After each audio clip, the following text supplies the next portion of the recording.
guys, I have a special video for you this time. The new Vanguards were sort of accidentally previewed for the community. I'm not sure who found them, but yeah, they are actually in game, but there is no way to get them yet. So we're hoping for an official release sometime soon, or at least some info to come to us via the forums, maybe. So normally when these cards come out, I like to do a little quick review, but I thought this time would be fun to do, for the very first time on this channel, a little collaboration between a new YouTuber here. I shouted him out in my last video, Ben Rama, and he's been doing these awesome Elite Pack reviews, so I thought he'd be the perfect guy to bring in for these videos here because he has a lot of good insight on a lot of them. So he's going to kind of be guest hosting this video here. So without further ado, I'll let him take it away and introduce what we're going to be doing here. Hey, what's up, everybody? It's Ben Rama here, and I'm very happy to be collaborating with Main Loop, who is a fellow Magic the Gathering Puzzle Quest YouTuber who runs an excellent channel with great content. I'm a big fan of his. Um, he did reach out to me on Discord to ask if I would like to help him make a video about the upcoming Phyrexia All Will Be One Vanguard supports. So we do have in-game images of the cards and all their different abilities. So basically, we're going to give our opinions on each of these to let you know whether or not we think they're, worth collecting, or whether or not there are any in here that are, really chase worthy. I think there's a couple of totally broken cards in this collection. There are some that are definitely all right, especially when paired with their corresponding planeswalker. Um, which actually leads me into the first one that we'll be going over here, which is Kaito Dancing Shadow, a 4-cost black blue Vanguard support. With the first ability, +1, target creature gains can't attack and can't block until the beginning of your next turn. You need to get those shields up in any case, but kind of situational. May help you at some point, but I don't believe people will be leaning on that ability too hard. Yeah, and I might be wrong about this, but it seems like in order for you to use that first Vanguard ability, you have to have a creature to be able to target as well. So that's another knock against it. I do really like the 0-cost draw card. That's phenomenal. That's for a 4-cost Vanguard support to enable you to draw a card every turn for basically free. I am a big fan of that.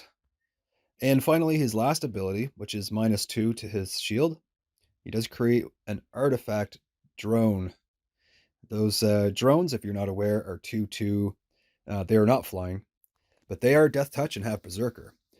And with the added ability of when this creature is dealt combat damage, your opponent loses 2 life and you gain 2 life for each 1 damage it was dealt.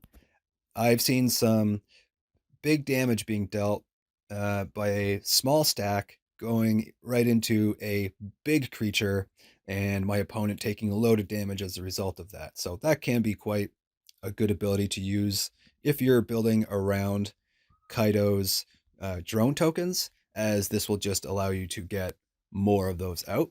So, Yeah, I'm actually a big fan of the drone tokens.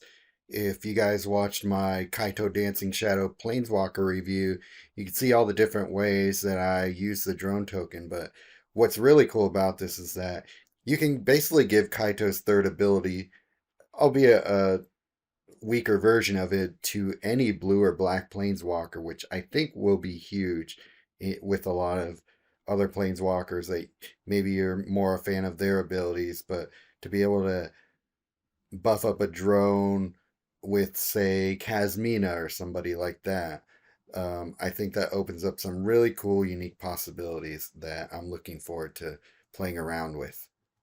I like this card. I don't think it's particularly chase worthy, but if you're a fan of that Planeswalker, I think this is a must have card to uh, synergize with his abilities.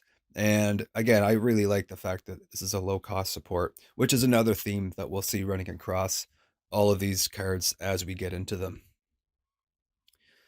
The next one is the Eternal Wanderer. It's a 6 cost white Vanguard. I really like this one.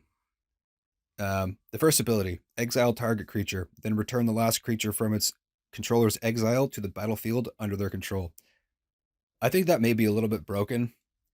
I don't know. It may not yield much, but I think that with some intentional sandbagging of big stuff, putting out small creatures, and that, yeah, I think there's a way to make that ability kind of busted, being able to cheat out ridiculously large creatures for really cheap. Um, because it doesn't even say that it's exile non-token creature. So, for example, if you had a large creature in your hand with, PMA a Johnny or something, you could sandbag that to your exile, and then you could use the first ability on one of your cat tokens, and you get the idea. So, I really like that ability. This is going to be a card that I want to have in my collection as soon as possible. And while I'm not super familiar with the character of the Eternal Wanderer, I'm already a big fan. Yeah, man. So I consider this card the return of teleportation circle to standard. And I don't know if that was a card you used a lot when it was in standard, but it was an excellent card, especially when paired with somebody like Savior of Olenbach, which is exactly who I would want to pair with this card because Savior, when he's exiled, he brings back every the last four cards in your exile to the battlefield. So as long as that's in standard, this card is going to be super viable. But yeah, just like you were saying, this will be a great way to use disposable tokens to exile and put a more expensive creature from your exile, thrown out of your hand, whatever, back into play. So that should be a really abusable part of this Vanguard, and definitely the reason that it intrigued me. The second ability, 0 cost, create a Samurai token. It gains double strike. I believe the Samurai tokens are those 2/2, um, like from the Kamigawa block, if I'm not mistaken. They may have Menace. I'm not sure. Main Loop probably remembers better than I do, but Yes, these should be the same samurai tokens that are created via a Ganjo Uprising, for example. in any case, it gains double strike. So, cool little 2/2 double strike for no cost. That's not bad. And the last ability, -4, destroy all creatures except for the first each player controls, destroy all creature reinforcements. I think if you build around that, that could be pretty good, but it may just end up being a conditional board wipe if your opponent gets way too ahead of you with some big cascades and drops a bunch of baddies and you're just not comfortable with that. You can always do a bit of a board wipe. It'll at least get rid of, a couple of them, but in any case, I do like this card. The first ability, the +1 exile target creature, and then returning one from your exile into play. I think that's a little bit busted, so I'm definitely looking forward to getting this one. Next card is our first mythic that we're looking at. This is the corresponding Vanguard to the new Nahiri Planeswalker, Nahiri the Unforgiving. Again, low cost. This is a 6 mana Vanguard support, of course, white red.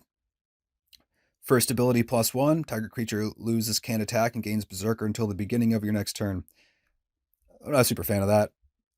I'm not a super fan of the Planeswalker, though I haven't used her. Um, she's one of those very interesting Planeswalkers where you almost have to build decks for the Planeswalker as opposed to using the Planeswalker to enhance your decks, which is a little bit backwards, I think. Yeah, I couldn't agree more. It's actually something that I mentioned at the end of my Nahiri, the Unforgiving review. Yeah, I think that Planeswalkers definitely should be in service to the cards instead of the other way around because you're not always going to have the same cards or types of cards in rotation. But, that's a little bit of a digression. Anyway, The next ability here, discard a card, then draw a card. Yeah, that synergizes well with the Planeswalker gimmick of dumping equipment into your graveyard and that sort of thing. So it's not bad. It is a +1, so, you're not taking away any, shields from the support. Um, so yeah, that synergizes nicely, but, it's not super powerful. Um, and then the last ability, which is actually 0 cost, creates a copy of the first equipment card in your graveyard in your hand, and it gains mana equal to the support shield. Now, because this doesn't have, an ability that subtracts shields, that can probably get pretty big pretty quick, especially where the other two abilities are +1 to it. So if you're dumping some, powerful equipments into your graveyard, and then you're able to create a copy of it and then get full mana for that, and yeah, that could be a really useful ability to pair with the Planeswalker with the right build, of course. But in all, this is a little bit lackluster for me, as I'm not a big fan of that Planeswalker in general. But Yeah, I'm also not very impressed by this Vanguard's third ability.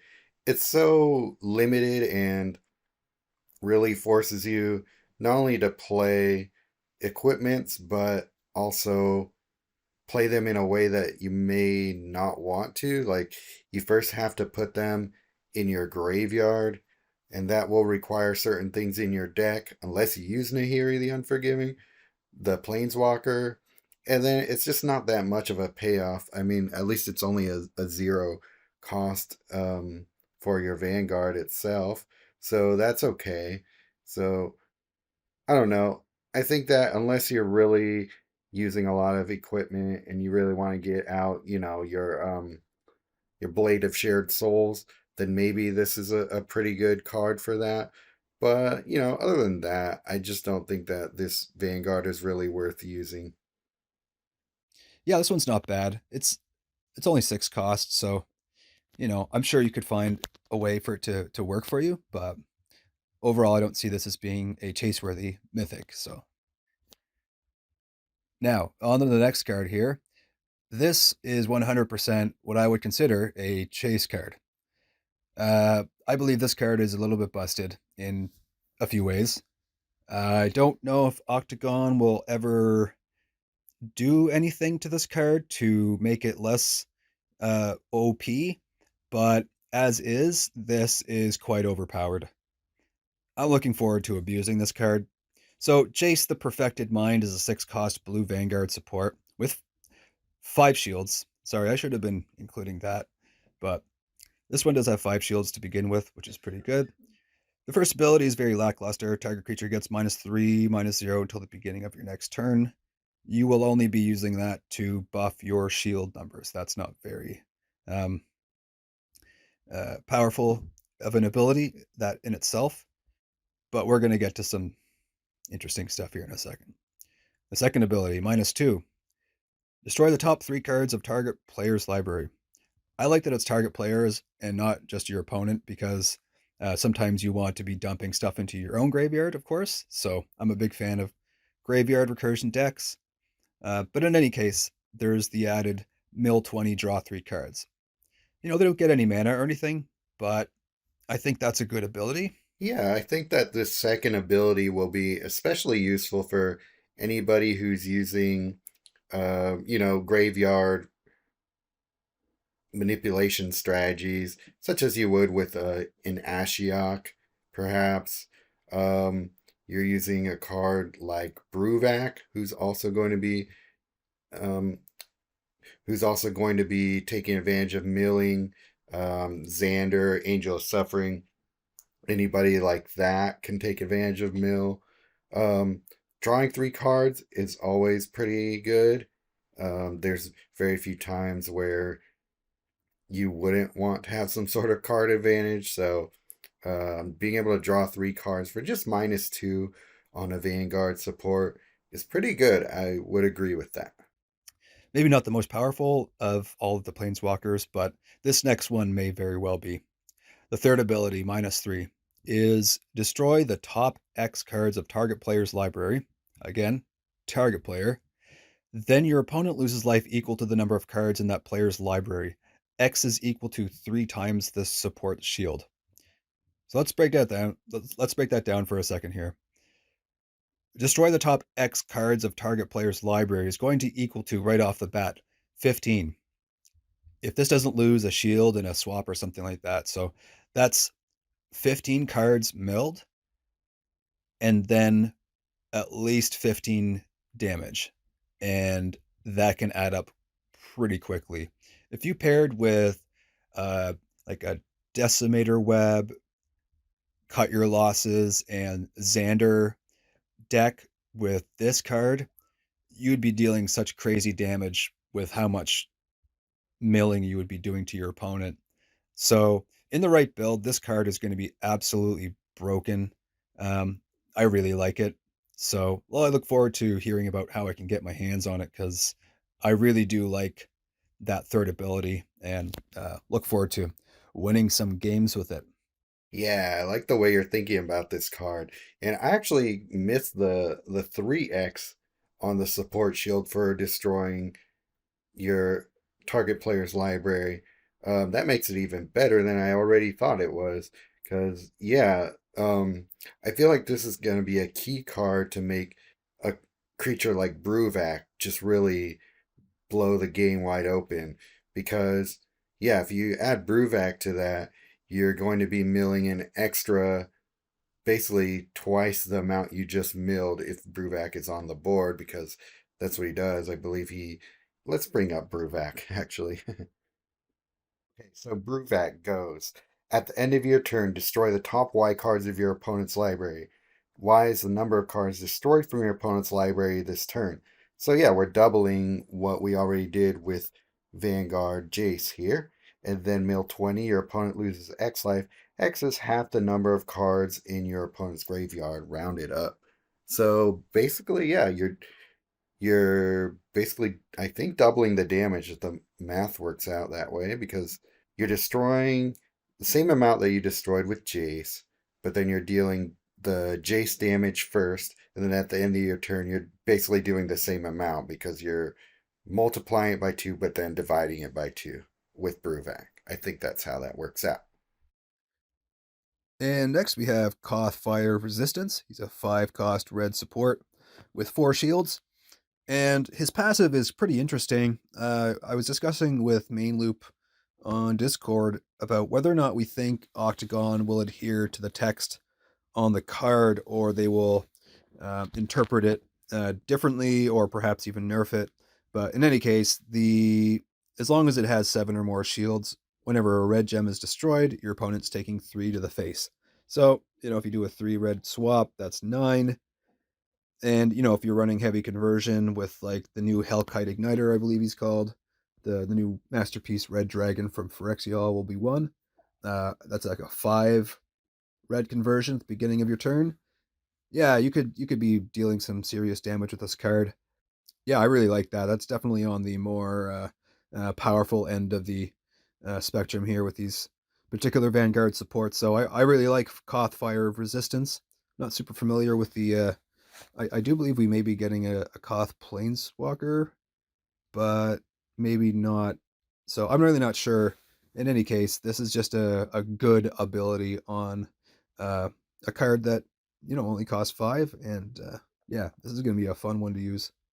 Yeah, the strength of this Vanguard is going to be completely determined by how this text is actually interpreted. Because, yeah, when a red gem is destroyed, so that could be one red gem, or will 3 red gems destroyed in a swap, will that count as 3 separate gems being destroyed? I hope so, because that will make, like you said, this card really powerful.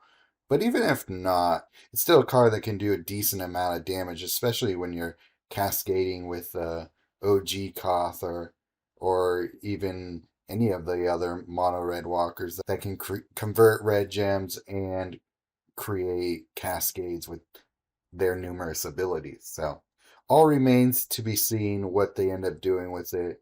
It would be great if they adhere to the text, but this is Octagon we're talking about. The second ability, +2, convert 2 gems to red. I think that if, at first I thought that was maybe too few, but if they made it to anymore, it would potentially be a little bit too powerful with the synergy with the passive. So, I think they probably made the right call on that one. Yeah, so even if they don't end up doing it like every red gem during a swap does damage, but if it's just the two convert to red, yeah, you're probably right. I do wish that it had three gems to red. That would be amazing. But as is, if it ends up staying a five cost Vanguard, then it's just a solid cheap land. You can treat it that way. But yeah, two gems to red for that. And lastly, we have -6, deal X damage to target creature, and X is equals to the number of red gems on the board. Again, if it was just deal X to target, it would probably be a little bit too OP. So Octagon made it just target creature. So again, it's not too bad. But generally speaking, I think people will be running this card for the passive and just running heavy conversion. And yeah, that's pretty much that. Yeah, I agree. It's probably going to be the part of the card that's the least useful overall. But yeah, I think this card is pretty decent, especially for newer players that as is, I think this is a pretty strong card for peasant builds and just newer players that don't have, like I said, the card resources to do a lot more than this card can do, but still very solid card in my book. The next card we're looking at is Tyvar Jubilant Brawler. He's a black and green support that cost 4 and has 3 shields. In his passive ability, basically gives all your creatures haste, which isn't too bad.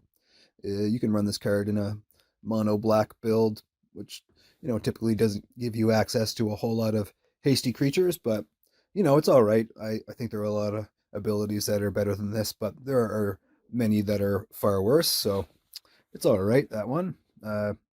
Oh man, I think you're severely underrating the ability that this card gives you there. It's a passive ability too, so it doesn't even have to trigger once per turn.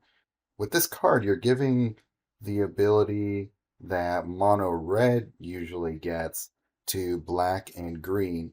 So, if you're playing like a heavy creature deck, especially something like if you put this in Nissa of Shadowed Vows with their third ability, putting giant creatures on the board, and they get haste, and anything like a reanimator deck, if you're able to bring things back from the graveyard and they get haste, you're basically giving yourself such an advantage with creatures.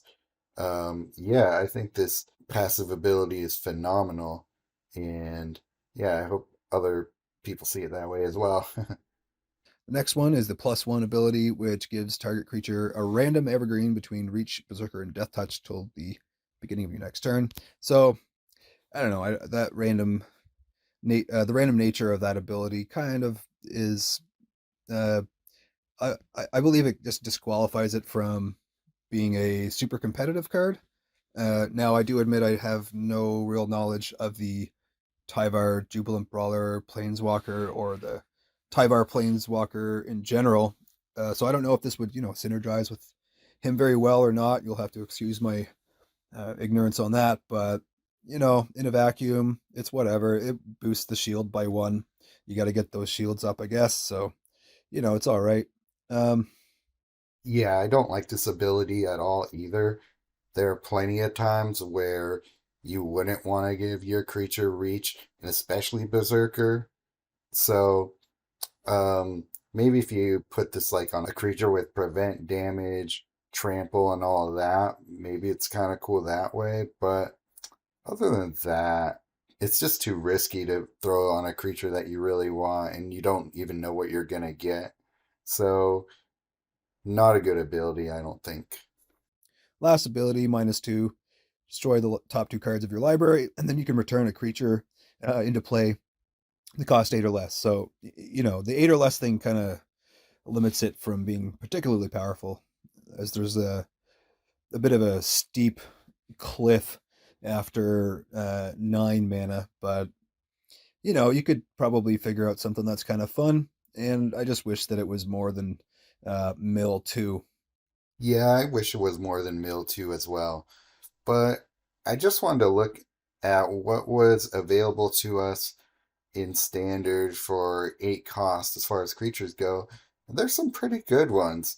The one that obviously stood out to me the most was Tainted Adversary, because obviously that's a powerful card on its own.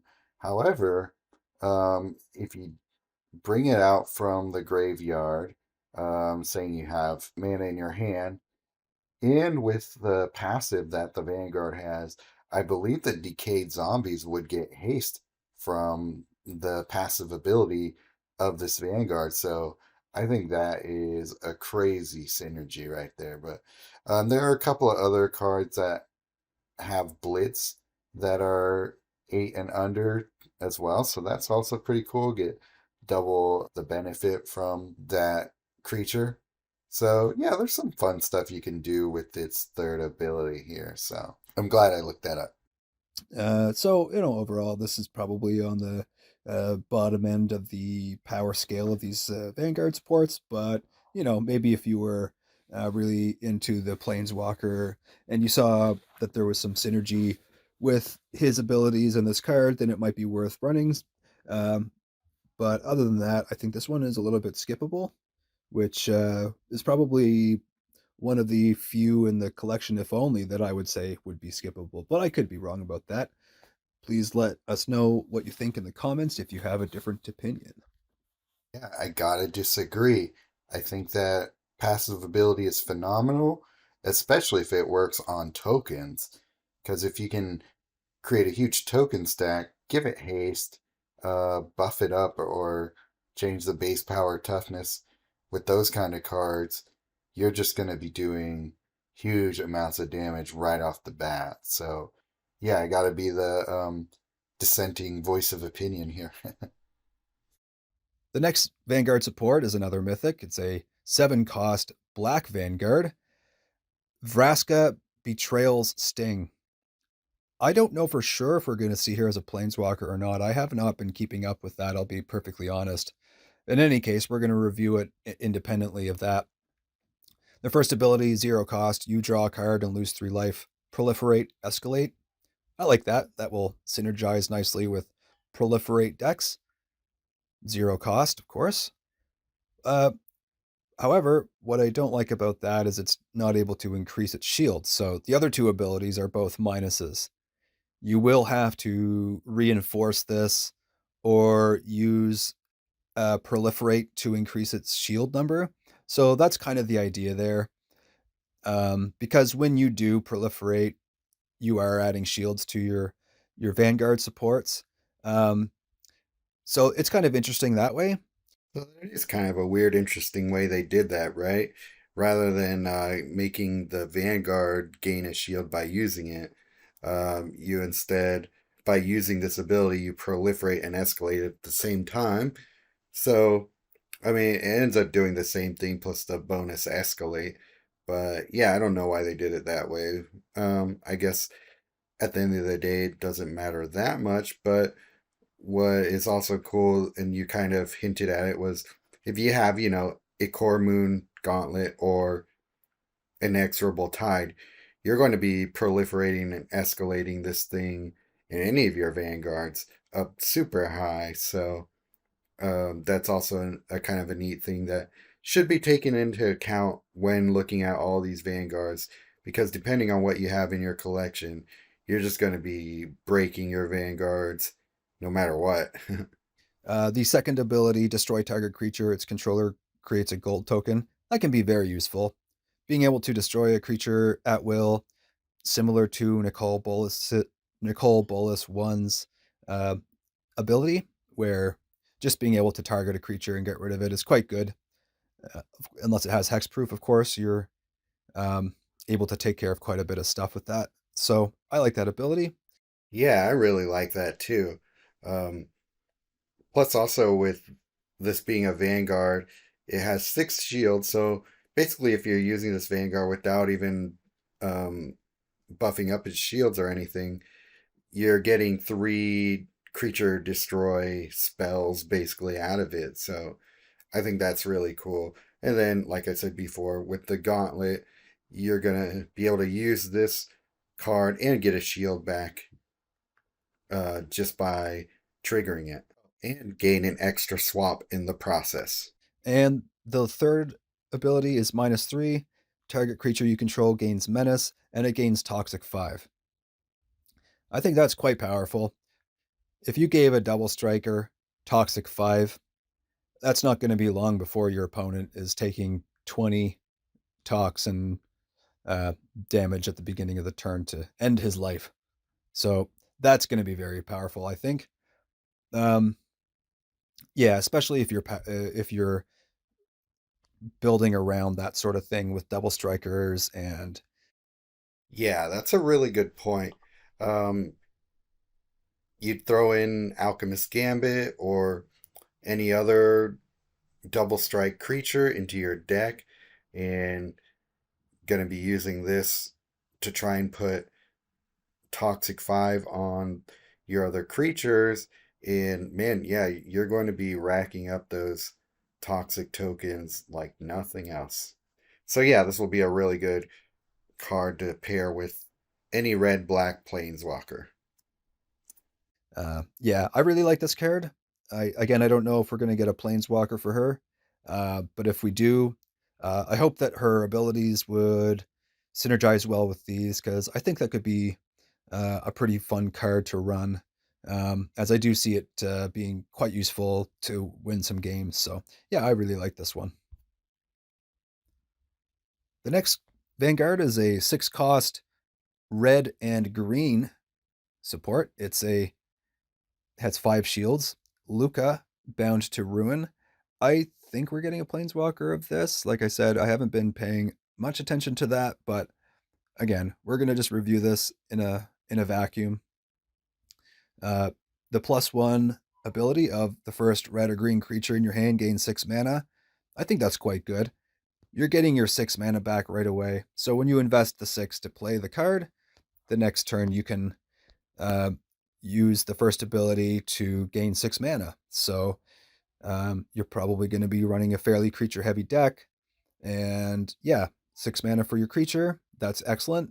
Yeah, also think that's going to be a pretty useful ability using, say, something like Threats Undetected. You pull some red or green creatures into your hand, use that, and you give them an extra 6 mana. So, going to be pretty cool to combo with something like that. The second ability, -1, create a Phyrexian Beast token. The Phyrexian Beast, I'm not 100% sure what that is at the moment. I haven't really kept up with all of the token types. Okay, I just looked it up, and the Phyrexian Beast is a green creature that's 3/3 with Berserker and Toxic. So, kind of sucks that it has Berserker, but because I believe you do have to hit your opponent to get for them to get the Toxic token. But, it's an okay ability. Not going to be the one I really play this one for. We'll get into that one pretty soon. But that's always cool, being able to create tokens for only one Vanguard support shield. Um, so that's kind of cool. And the final ability is deal X damage to any opposing target. X is the total power of creatures you control. Yeah, that's definitely a powerful ability. Could definitely be a win con.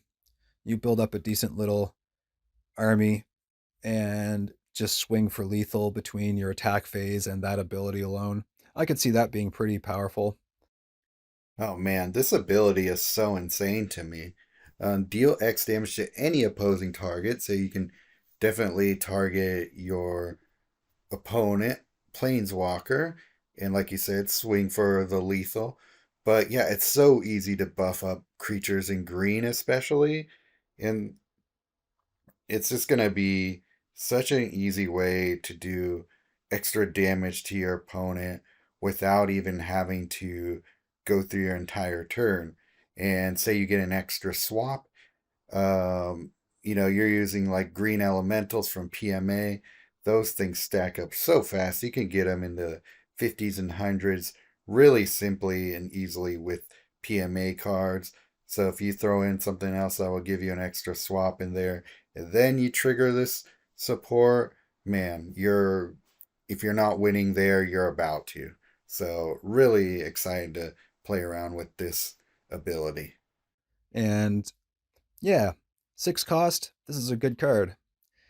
Whether or not you run it with the planeswalker that it's associated with, if indeed there is going to be a planeswalker for this character. But yeah, this is a good card.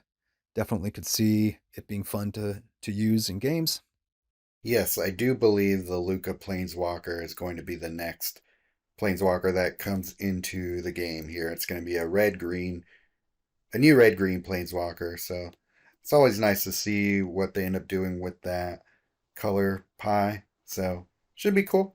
Another rare that we're going to get to here is the Vanguard support that is associated with the new Kaya Intangible Slayer Planeswalker. So, like some others that we've already looked at before, this isn't a super powerful card in a vacuum, but if you paired it with the Planeswalker and built around the abilities, you could definitely get some use out of this. It is only a 7 cost. It's a white black Vanguard support. I think the interesting thing here is that it has hexproof. So it won't be able to be targeted directly by spells. I think that's really cool. I haven't really seen that before. Um, but not being able to have your Vanguard wiped off the board by a targeted spell is pretty neat. I didn't even see that hexproof symbol on the card until you pointed it out. But yeah, well, I know what you're saying, but are there any actual Vanguard support removal things that are targeted though? I feel like all of them are untargeted, so I'm not totally sure what hexproof would do on a Vanguard to begin with. But yeah, if there's any reason that anybody can think of that would make a hexproof useful on a Vanguard, let me know, because right now I'm just not really thinking of any. The first ability +2 to your shields, your opponent loses 3 life and you gain 3 life. Yeah, it's a 6-point spread that you're creating there, but generally you're just going to be using that ability to buff up your shields. Yeah, I pretty much agree with you 100% there.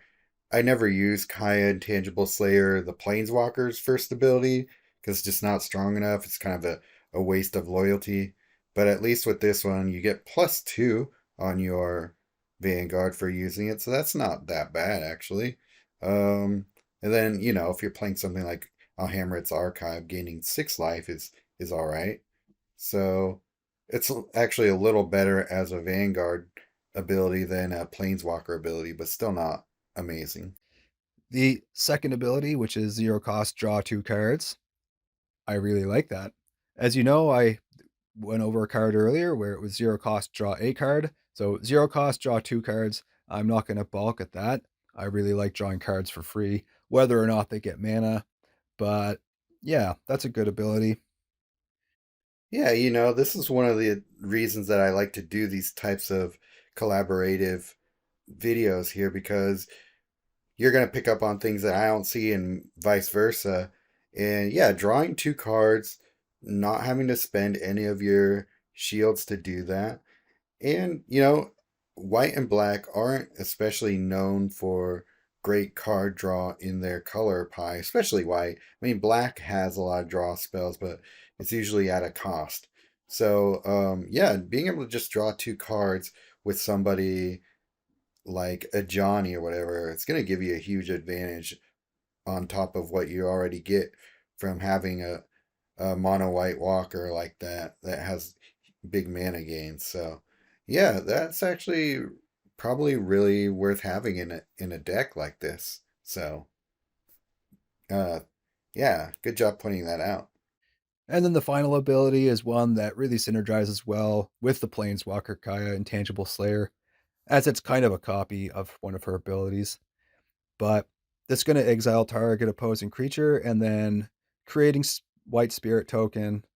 And then if the creature that you exiled has any of the evergreens listed here, I'm not going to say them all out, but basically, your spirit creature will gain each of any of the evergreens of the exiled card, which is, again, more or less a copy of one of her planeswalker abilities. So if you were building around that ability or things like that, this would be a good card to use in that deck. But overall, I don't know if it's going to be one that people are going to be running a lot in competitive play.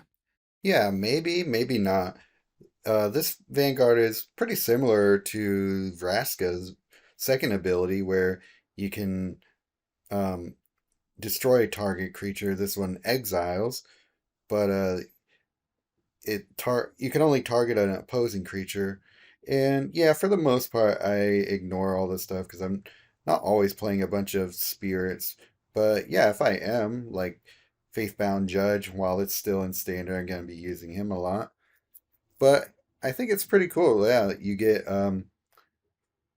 Vanguard with 6 shields, so that means you get to use this ability twice before it runs out of shields.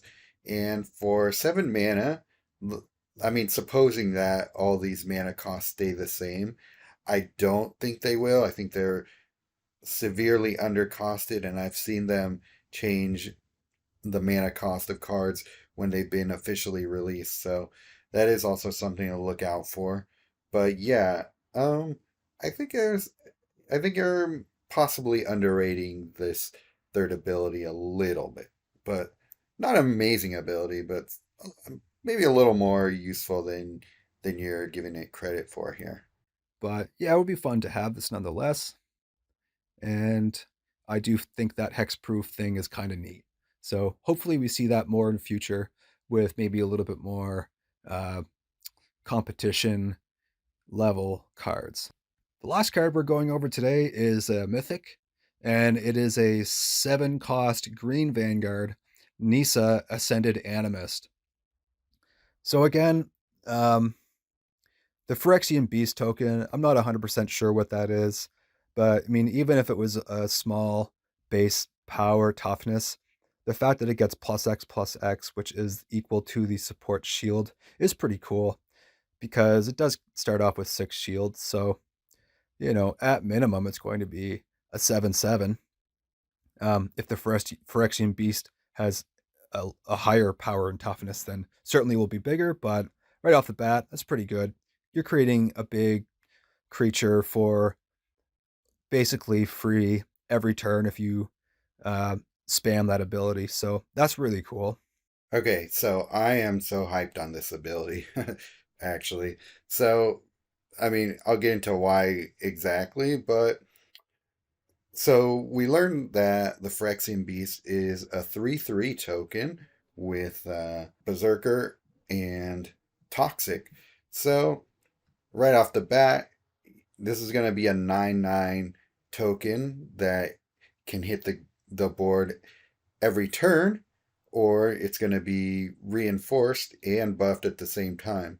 So that means that if you're buffing this support shield up using Proliferate Escalate, you're going to get a huge token every turn. And every time you use this support's ability, you're proliferating. So this is all supposing that you have Gauntlet or Tide on the board. So every time you're proliferating, you're also increasing the support shield and buffing this beast. So this thing, if you throw trample on it, it's and maybe some haste, it's gonna be incredible. Yeah, you're gonna be able to win with this first ability alone. I am super excited to break it. The second ability, which is -2, destroy an opposing artifact or enchantment support. I think that based on that alone, you will probably see this card in some competitive play because I do not see that as targeted. While it can't take out Vanguards, that is a pretty powerful ability. In fact, I would run a not so great planeswalker back in the day, one of the Vraskas, simply because she had an ability that allowed you to destroy a support. And support removal sometimes is the key between winning and losing. So I can see that being quite useful in competitive play, especially if you know you're going up against an opponent who will be running powerful artifact or enchantment decks. So that's really good. Yeah, I totally agree. This is going to be a super useful ability, especially once you have that beast token really buffed up. They play like a suppression bonds or Hixus on you, that you can just wipe out. Same with Starfield. Any of those pesky enchantment supports. Ambiguity, that's one that trips people up a lot too. Just a myriad of different enchantments. I believe that Kami War is also an enchantment support, so if you can somehow keep this on the board and Kami War is still on your opposing side, play this ability on it and get rid of it. Yeah, super useful. Now, the final ability is a -9, so you're either going to have to proliferate the shields up or reinforce it or spam the first ability. But at -9, you can give your creatures kind of an overrun ability, which is that they get plus X and gain trample until the end of turn, and X is equal to the number of green gems on the board. So naturally, if you're running a Nissa build with heavy green conversion, that's going to buff your creatures up to the point where you're probably going to be swinging for lethal if you use this. So I really like that ability. Like I said, it's kind of like an overrun type ability where you just Hail Mary and smash your opponent in one turn. So, it's not an ability that you'll be able to spam, of course, because it is -9. But yeah, it's designed that way. Again, I think this is a really good ability because you're going to be buffing up all your creatures and they all get trample. So if you're using this in like a proliferate deck, when your creatures get buffed, they're going to be permanently buffed by the proliferate +1 when you use this. So every time subsequently, you'll be buffing up your creatures whenever you proliferate. So this is just going to be giving your creatures a massive bump in power. And yeah, depending on how many green gems are on the board, say an average of like 10 to 15 if you're using a heavy green conversion deck as well. That's just going to be really buffing up your creatures like crazy. And then say you pair this with the Lukka Vanguard that does damage to your opponent just by pressing the little third button based on the amount of power that your creatures all have. Well, I mean, that's just going to be game ending, I feel like, in a lot of circumstances. So, really good one to look out for and to combo with. Um, so again, a really good card. I think this one definitely will seek some competitive play. And yeah, I look forward to having this one as well. But in all, I think these cards are all quite good at worst and broken in the example of the Jace support. And I think I'd have to play with a couple of the others to figure out whether or not we could find ways to abuse them. But seeing as they're all under 10 mana, and I believe the most expensive one may be 7. Yeah, here's the thing. I really don't think that this is going to be the final mana cost of these cards. I've seen them change before. If so, I mean, they are severely undercosted, which, helps us as players, but I don't know. Is that great for the game? We'll see. But yeah, I really don't expect these to be that cheap in terms of mana cost when they officially hit the game. I think that these are all quite good value, and I wouldn't be unhappy to have all of them in my collection. Um, I think even the weakest of the cards will be fun to play with in the right build, but there's definitely a couple in here that will see some heavy competitive play, I think. Like I said, especially the Jace Vanguard and the Nissa one's quite powerful too with that last ability. Um, and we'll have to see how. some of these other ones work, but I also think the Vraska support is quite interesting and could be quite powerful with the giving creatures Toxic 5, which, if you're not familiar with the card called Glistening Oil, it's a masterpiece spell which gives target creature um, Toxic, I believe it's Toxic 3. So having a card that can give your creatures Menace and Toxic 5 just right off of a support, that's super powerful. So yeah, I'd say Vraska, Nissa, and Jace are probably the most chase worthy of these, but I'm very open to hearing what you think about them in the comments, and definitely looking forward to getting Main Loop's thoughts on these cards. Um, as like I said, at worst, the weakest of these cards will be fun in the right build. And yeah, there's a couple in here that I would be afraid to see against me in a match and will be looking forward to having in my collection. Yeah, I think for myself, um, the worst one is the Nahiri Vanguard, and the best is probably a toss-up between Jace and Nissa. You've definitely given me reason to rate the Kaya and Wandering Emperor one higher than I had in the beginning. But overall, yeah, I would agree. They're all pretty cool in some way, except for the Nihiri one. I don't like that one very much at all. So thanks again for tuning in, and definitely big ups to Main Loop for helping facilitate this video. And yeah, I hope everyone uh, is able to quickly get the cards that they want when they're available. And maybe when we do know a little bit more about their availability, we will do a video, maybe keep people updated on that. But in the meantime, have a good one, and we'll catch you in the next one. Peace. Yeah, super huge thanks to Ben Rama again for coming on here and helping me out with this video. I really appreciated his insights, gave me a lot of nice things to think about.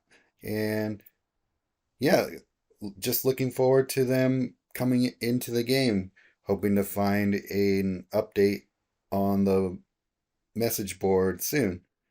Okay, till next time.